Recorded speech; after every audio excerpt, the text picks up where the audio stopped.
Comentario más sobre el libro del Apocalipsis, que ya hace el número 30, y que vamos todavía, no es el último, comentando el capítulo 1 del Apocalipsis, en el cual pues el apóstol dice: en el día del Señor fui arrebatado. Versículo 10. Caí en éxtasis el día del Señor, en domingo, y oí detrás de mí una voz, una gran voz, como de trompeta, que decía: lo que veas, escríbelo en un libro y envíalo a las 7 iglesias. Bueno, el día del Señor es, en algunas traducciones pone domingo, pero es el día del Señor. Entonces lo que describe el Apocalipsis está literalmente en el entorno temporal del día del Señor, que ahora hablaremos, es diferente del día de Yahvé, es a continuación. Es un libro que entonces primariamente, el Apocalipsis, que describe los tiempos anteriores al reino eucarístico, al reino del Señor. Y simbólicamente, en cualquier otra época de la historia que se ajuste también a ese símbolo, puesto que la palabra de Dios es eterna. Pues momentos de finalizar pues civilizaciones, como muchas veces pues se ha comentado el Apocalipsis respecto a la caída del Imperio Romano, pues todo eso son momentos que son figura de la llegada del día del Señor en la historia. Entonces no es lo mismo día de Yahvé y día del Señor. El día de Yahvé es de ira, el día del Señor es de descanso. He aquí que el día de Yahvé viene implacable, el arrebato, el ardor de su ira, a convertir la tierra en yermo y exterminar de ella a los pecadores. Dice Isaías. Sofonías dice: día de angustia y de aprieto, día de devastación y desolación, día de tinieblas y de oscuridad, día de nublado y densa niebla. Ni su plata ni su oro podrán salvarlos en el día de la ira de Yahvé, cuando por el fuego de su celo la tierra entera sea devorada, pues él hará exterminio y terrorífico de todos los habitantes de la tierra. Bien, este es el día de Yahvé. Cuando San Juan dice que es arrebatado, caí en éxtasis el día del domingo, cayó en éxtasis para desde el día del Señor ver el día de Yahvé y el día del Señor. ¿Qué es el día del Señor? Terminó Dios el día séptimo la obra que había hecho y descansó en el día séptimo de toda la obra que había hecho. Y bendijo Dios el día séptimo y lo santificó, porque ese día descansó Dios de toda la obra que había realizado en la creación. Ante el Señor es un día como 1000 años y 1000 años como un día. Por tanto, la semana también es figura de la duración de la historia: 7 días, 7000 años. Entonces el milenio del Apocalipsis coincide con el día del Señor, con el tiempo en que Dios descansó. Domingo también sabemos que significa día del Señor, y es el día de la resurrección del Señor. Por tanto, caí en éxtasis un domingo y oí detrás de mí una gran voz, pues significa esto, que a San Juan le llevan al día del Señor, al séptimo milenio, y desde allí narra la historia de lo que ha ocurrido en la historia para llegar a ese día, a la nueva época, especialmente pues en el periodo pues de tránsito hasta esa nueva época. Entonces el día del Señor es algo que conviene pensar en ello con frecuencia, porque es el mejor antídoto para dar sentido a los duros días que le precederán.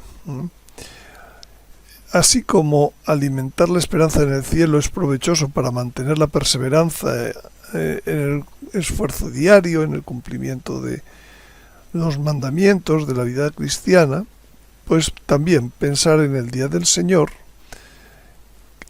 cambia las preocupaciones del día de Yahvé en una sonrisa. Todo en los últimos tiempos, todo lo que haya que sufrir, pues cuando se ve lo que viene detrás, pues entonces pues se padece gustosamente. Entonces, conocer los detalles que da la Sagrada Escritura sobre la verdadera nueva época, la nueva era, pues la verdadera nueva era, pues alegra el corazón, lo llena de alabanza, lo mismo que el cielo, cuando pensamos en él. No es que sea el cielo, pero es ya no hay pecado, ya es nuevos cielos, nueva tierra, etcétera. Es otro planteamiento muy distinto.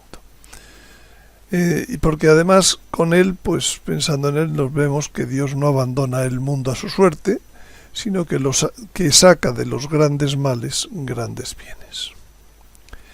Continúa diciendo que oí detrás de mí una gran voz. San Juan en su éxtasis comienza oyendo esa gran voz detrás. Lógicamente se vuelve para ver la voz que está hablando con él. El proceso de primero oír y después mirar, contemplar, pues es el proceso de entrar en el trato personal con Dios, de guardar en el corazón las cosas que Dios transmite, como la Virgen.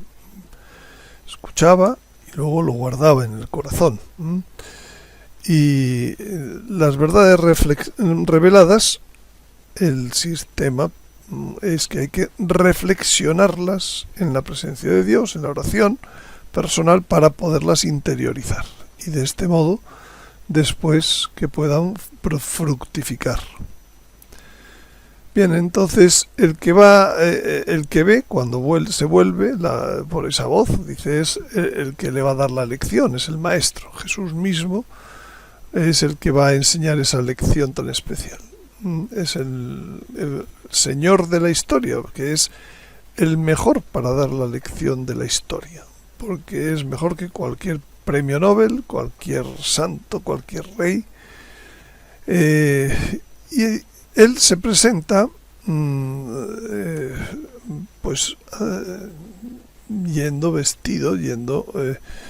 mostrándose acorde a la lección que va a dar. Todos, cuando nos presentamos constantemente a lo largo de nuestra vida, pues depende de cómo vamos vestidos, etcétera, pues transmitimos un mensaje, lo queramos o no, de nosotros mismos, ¿no? No vestimos igual para asistir a una reunión de trabajo que para asistir a un evento deportivo.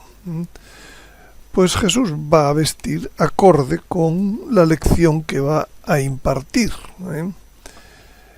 Y lo primero que ve el alumno, que es San Juan, pues es el aula. El aula la describe como entre 7 candeleros, que después va a decir el Señor, son las 7 iglesias. Las 7 iglesias, luego cuando veamos las cartas a las 7 iglesias, veremos que una de las interpretaciones de esas cartas es que las 7 iglesias es las distintas fases de la historia de la iglesia, desde que fue fundada hasta el fin del mundo.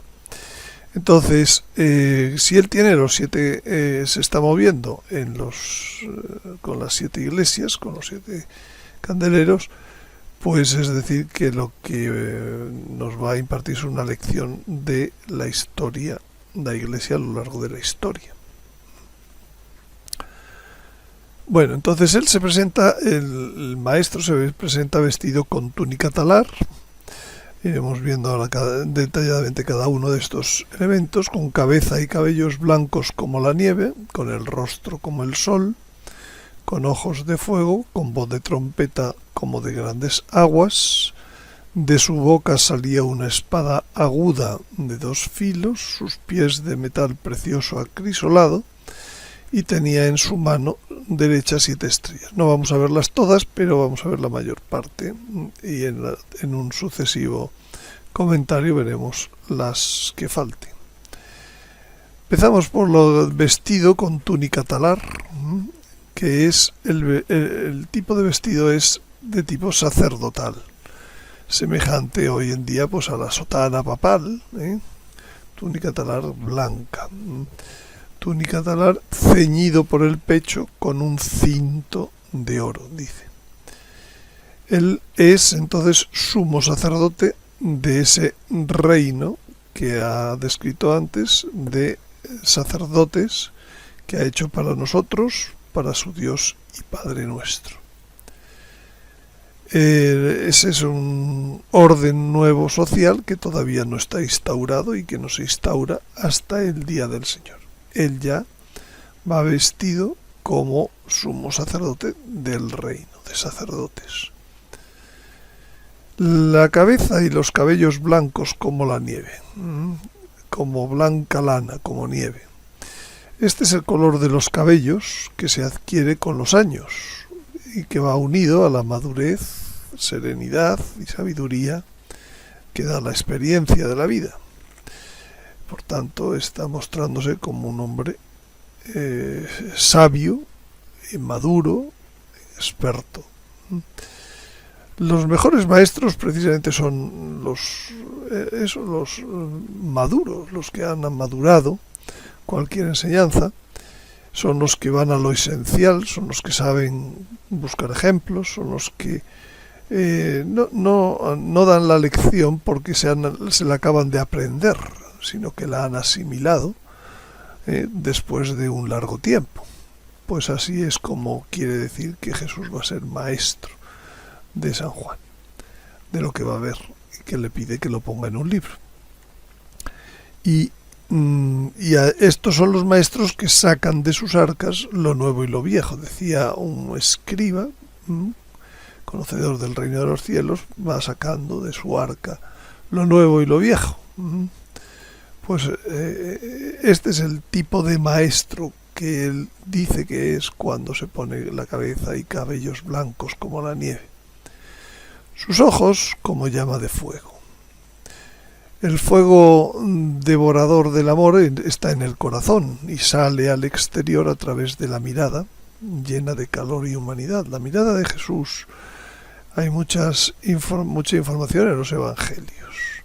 La mirada que embelesó a San Juan desde su juventud, pasó, miró, y que mueve interiormente a la conversión en muchas ocasiones. Por ejemplo, dice el Evangelio, miró a Pedro y recordó Pedro las palabras del Señor. Antes que cante hoy el gallo me habrás negado 3 veces. Y saliendo fuera, rompió a llorar amargamente. Miradas parecidas debieron sentir en su alma María Magdalena, la samaritana, Zaqueo y el apóstol Mateo, que se convirtieron también en presencia del Señor. Es una mirada, la de Jesús, que penetra lo más íntimo del ser con la verdad de Dios. Dice, fijando su mirada en él, dice con San Pedro, le dijo, tú te llamarás Cefas, que quiere decir piedra. Esa mirada también debió traspasarle a San Pedro. Y cuando la verdad lo requiere, pues también esa mirada está llena de ira, como decía cuando los fariseos, pues después de los milagros, pues reaccionaban al revés de lo que se esperaba. O cuando decían, estaban esperando que hiciera el milagro para entonces acusarle. Y entonces dice el Evangelio, les miró con ira, apenado por la dureza de su corazón, por esa inflexibilidad. También en otros momentos es una mirada llena de compasión de la muchedumbre.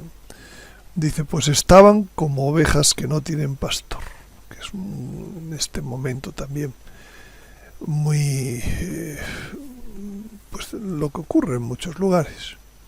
Y entonces, ¿qué hizo el Señor? Se puso a enseñarles muchas cosas. Supongo yo que con esa mirada compasiva, misericordiosa, como la mirada que dice la Virgen en el Necam Mopogua, la Virgen de Guadalupe a San Juan Diego, en mi mirada compasiva, misericordiosa. Pues el Evangelio dice exactamente eso, que tuvo compasión de la muchedumbre y se puso a enseñarle muchas cosas. Y un poco en otro lugar dice, y curó a muchos, a sus enfermos. Esa mirada era la que hacía que el corazón se saliera de sus ojos, saliera por sus ojos cuando lloraba. Al pensar en los días que vendrán sobre la ciudad santa, pues podemos pensar que hoy en día también el Señor está llorando al pensar en los días que vendrán, no solo sobre la ciudad santa, sino sobre todo el mundo. Y la Virgen, de hecho, pues llora en multitud de lugares del mundo entero. O también cuando lloró en esa mirada, como dice, llama de fuego, dice que lloró por el amigo muerto hasta hacer exclamar a los judíos, a sus enemigos, diría, mirad cómo le quería. Y es una mirada que, aun cuando estuviera henchida por la sangre en la cruz, pues viendo, dice el Evangelio, a su madre y junto a ella al discípulo a quien amaba, dice a su madre, mujer, ahí tienes a tu hijo.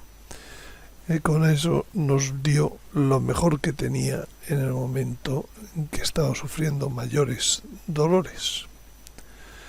Sigue diciendo la descripción de San Juan que sus pies son semejantes al bronce bruñido, refulgente como en un horno.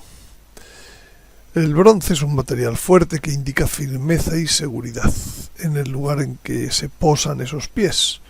Es decir, que no son pies que sean llevados aquí y allá por la última moda, como una caña agitada por el viento, que dice el Evangelio. Durante su vida, la vida de nuestro Señor, los espíritus inmundos, al verle, dice el Evangelio, que se arrojaban a sus pies y gritaban, tú eres el Hijo de Dios. Y San Pablo dice que él debe reinar hasta que ponga a todos sus enemigos bajo sus pies. O sea, es una descripción del poderío, esos pies, dice. Y dice San Pablo también, ¿a qué ángel dijo alguna vez, siéntate a mi diestra, hasta que ponga a tus enemigos por escabel de tus pies? Por el contrario, para los que le aman, ponerse a sus pies es ocasión de misericordia, de que él tenía misericordia de las enfermedades, o que enseñaba también el Señor. Traían a los cojos, lisiados, ciegos, mudos y otros muchos. Los pusieron a sus pies y él los curó. Uno de los jefes de la sinagoga, llamado Jairo, le suplicaba con insistencia diciendo, mi hija está a punto de morir. Ven, impón tus manos sobre ella para que se salve y viva. También una mujer pagana, sirofenicia de nacimiento, se echó a sus pies, cuya hija estaba poseída de un espíritu inmundo, para pedirle su sanación. A sus pies otros embelesados oían sus palabras, como María, la hermana de Marta, que sentada a los pies del Señor escuchaba su palabra. Y cuando se quejó su hermana dijo, María ha elegido la parte mejor, que no le será quitada. Y también como estaba María, pues estamos nosotros a los pies de ese Maestro. Los que leemos y escuchamos las palabras de esta profecía y procuramos guardar lo escrito en ella, porque el tiempo está cerca. Nos podemos imaginar a los pies del Señor, esos pies como semejantes al bronce bruñido.